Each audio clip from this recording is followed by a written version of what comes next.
Eh bien c'est parti, bonjour à toutes et bonjour à tous, bienvenue sur le podcast Ciné-Critique avec Eve et Tofi à votre service. C'est le numéro 146 de votre podcast hebdo avec l'actualité du cinéma, les conseils de séries et de films à la maison du 3 décembre 2020. Bonjour Tofi. Bonjour Eve et bonjour à tous, on espère que vous avez passé une très bonne semaine. Peu d'infos du monde du cinéma cette semaine. Eve, les distributeurs s'activent pour nous préparer une programmation aux petits oignons. On attend bien sûr avec impatience la date du 15 décembre pour retourner en salle. Et en attendant, on va vous proposer séries et films pour patienter. Alors Tofi, on commence par quoi? Film ou série? On va commencer par une série, Eve. Il est là, papa? Qu'est-ce qui se passe? Faut que je vous parle d'Anna. Elle est morte dans un attentat terroriste au Caire. T'as toutes les preuves là, tous les témoignages. Tu le sais que c'était elle. Ils sont plus trompés. C'est bizarre cette ressemblance. T'as vu ce que t'avais envie de voir, c'est tout. La mini-série No Man's Land avec Mélanie Thierry et Félix Moretti, réalisée par Oded Rouskin et proposée par Arte France. C'est une plongée dans la guerre en Syrie à travers le point de vue de plusieurs personnages qui vivent le conflit différemment. 2014, la vie rangée d'Antoine bascule le jour où il croit reconnaître sa sœur, qu'il pensait morte, sur une vidéo de combattante kurde en Syrie. En partant à sa recherche, il rejoint cette unité de femmes et va voyager avec elle à travers le territoire syrien pour tenter de découvrir la vérité. À l'image de ces personnages, No Man's Land est une coproduction internationale et plus précisément française, belge et israélienne. Elle a été créée par les producteurs Maria Feldman et Eitan Mansouri et les scénaristes Amit Cohen et Ron Leschern. Très immersive, No Man's Land offre une réflexion sur les répercussions mondiales d'un conflit limité géographiquement à une petite région du globe. Pour cela, on y suit des personnages français, anglais, kurdes ou syriens, directement touchés par la guerre dans le pays, chacun à sa façon. L'histoire de la mini-série mélange les genres, jonglant entre le drame et le thriller d'espionnage sur fond de guerre. L'intrigue de No Man's Land est également racontée entre deux époques, avant et après le départ de Antoine. À la fois authentique, presque documentaire et romanesque, la série montre une situation géopolitique compliquée, manipulée par des puissances étrangères où deux camps s'affrontent, avec dans chacun d'eux des intervenants européens convaincus, que ce soit du côté de Daesh ou des résistantes kurdes. On vous conseille de ne pas s'arrêter aux premiers épisodes un peu lents et de s'accrocher ensuite, vous ne serez pas déçus. Oui, Tofi, on s'attache à ces personnages et on a envie d'en savoir plus. Le dernier épisode pose des questions restées sans réponse. Il nous faut une saison 2, ce qui est en projet d'après ce qu'on sait. No Man's Land est composé de 8 épisodes d'environ 50 minutes et disponible en replay gratuitement sur arte.tv jusqu'au printemps prochain.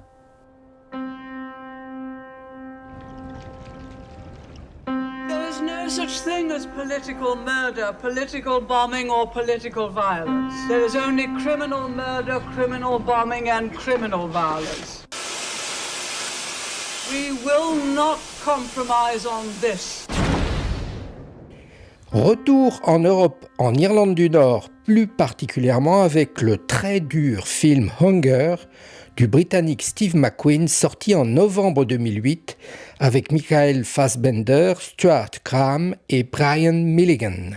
Prison de Maze, Irlande du Nord, 1981. Le jeune David Gillen, qui vient d'être incarcéré, refuse de porter l'uniforme car il ne se considère pas comme un criminel de droit commun.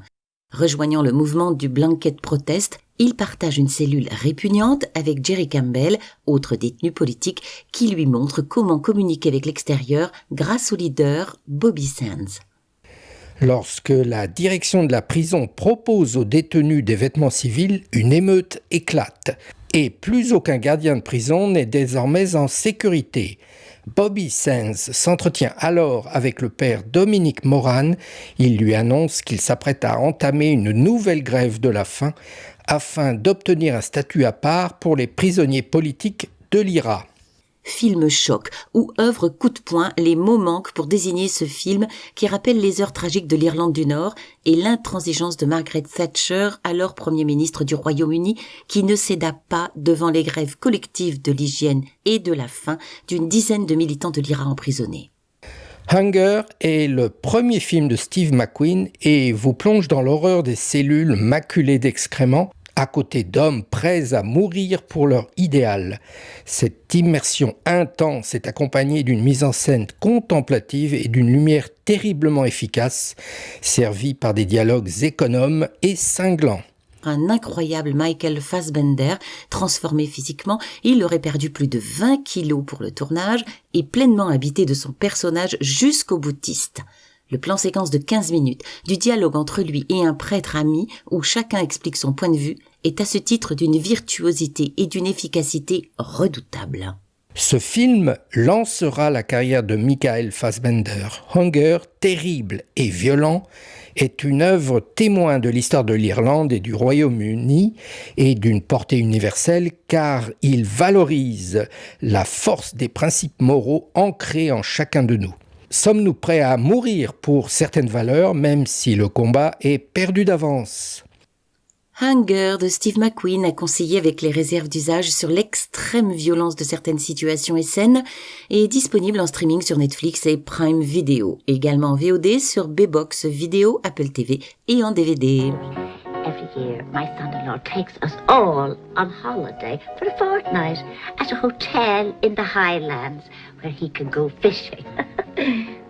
Oh, he's a great fisher altogether. On reste en Irlande pour notre seconde sélection de films très différentes, un classique irlandais qui s'appelle Jean de Dublin de l'américain John Huston, sorti en 88 avec Angelica Houston, Donald McCann et Kathleen Delaney. Dublin, janvier 1904, comme tous les ans, les sœurs Kate et Julia Morgan, ainsi que leur nièce Marie, reçoivent leurs proches et amis pour célébrer l'épiphanie. Parmi eux se trouve Gabriel Conroy, le neveu des sœurs Morgan, et sa femme Greta. Au gré des poèmes gaéliques, des chants, des danses et des plats qui se succèdent, les convives entretiennent de joyeuses conversations de salon et commencent à évoquer les chers disparus, célèbres ou inconnus. Appelée The Dead en anglais, cette ravissante et poétique chronique irlandaise est une adaptation de l'une des œuvres de James Joyce. John Huston, américain d'origine irlandaise, signe ici un film magnifique en capturant avec brio et simplicité l'atmosphère de cette soirée où se déroulent conversations mondaines, chansons, pièces de musique et récits de poèmes. Mais là où le film se montre encore plus intense, c'est dans sa seconde partie, où l'émotion découle des visages et des mots des personnages. Huston filme à merveille cette poésie, tristesse et réflexion autour de la vie, de l'amour, de la mort et surtout du temps qui passe. La caméra de Huston se déplace avec fluidité, capturant la vie et le temps avec grâce et dextérité, accompagné par un grain cinéma particulièrement esthétique. Sa fille Angelica y tient l'un de ses premiers rôles. La vie ordinaire des convives dévoile alors une profondeur poétique et sombre où John Huston révèle la dimension tragique de la vie et de l'existence. Ce sera d'ailleurs son dernier film, en forme de point d'orgue d'une carrière bien remplie. Il décédera malheureusement juste avant la sortie du film. Jean de Dublin est disponible en streaming sur Prime Video et on le trouve bien sûr en DVD. Sally. Cette année, c'est nous qui allons célébrer Noël. Offrez-vous un chef-d'œuvre riche en surprises et au bonus inédit. Vite, ouvrez le sac. Qu'est-ce que le Père Noël t'a apporté, mon chéri ? Et pour préparer Noël en ces périodes de l'Avent et finir sur quelque chose de beaucoup plus léger et fun, on vous propose le délirant film fantastique d'animation L'étrange Noël de Monsieur Jack de Henry Selick, sorti en 1994 sur un scénario et des dessins de Tim Burton. Jack Skellington, roi des citrouilles et guide de Halloweenville, s'ennuie. Depuis des siècles, il en a assez de préparer la même fête de Halloween qui revient chaque année et il rêve de changement. C'est alors qu'il a l'idée de s'emparer de la fête de Noël et du Père Noël. Sur cette idée vraiment originale, cette histoire qui a pris 3 ans à ses créateurs fait coexister 2 univers complètement opposés, le merveilleux et l'inquiétant, le beau et le laid, les couleurs de Noël et les gris de Halloween. Avec des personnages très travaillés, des trouvailles visuelles absolument incroyables. On navigue en pleine splendeur visuelle, le tout accompagné par des chansons et musiques que Disney a eu la bonne idée de sous-titrer, si vous regardez la VO, ce qu'on vous conseille. Un véritable régal pour les yeux, avec ses décors incroyables, et également un vrai régal pour les oreilles. Danny Elfman, le compositeur, a créé des chansons qui sont devenues cultes et a par ailleurs prêté sa voix à 3 personnages du film. Jack, lorsqu'il chante, l'un des 3 enfants nommé Barrel, et le clown. Un conte gothique qui mélange merveilleux et horreur, humour noir et romance. Une façon très originale et pas du tout gnangnan de préparer Noël. À mourir de rire et de rêve et de frayeur, à voir, revoir et faire découvrir pour ceux qui ne l'ont pas vu. L'étrange Noël de Monsieur Jack, qui tranche un peu des autres productions ou distributions Disney, est disponible en streaming sur Disney+, et en VOD sur Orange, Canal VOD et Apple TV, et bien sûr en DVD Blu-ray. Et c'est sur ce film qui donne bonne humeur, cela fait du bien par les temps qui courent, Ève, que nous terminons cet épisode. On espère, en vous conseillant des films et séries, combler ne serait-ce qu'un peu le vide laissé par la fermeture des salles. Le choix est vaste et chaque semaine, nous parlons de films qui nous ont marqués et ou qu'on a aimés. N'hésitez pas à parler de notre podcast autour de vous abonner et de le noter à partir de votre application préférée. Vous ne pouvez pas nous louper. Le podcast Cinécritique est sur SoundCloud, Apple Podcasts, Spotify, Deezer, YouTube et sur Instagram.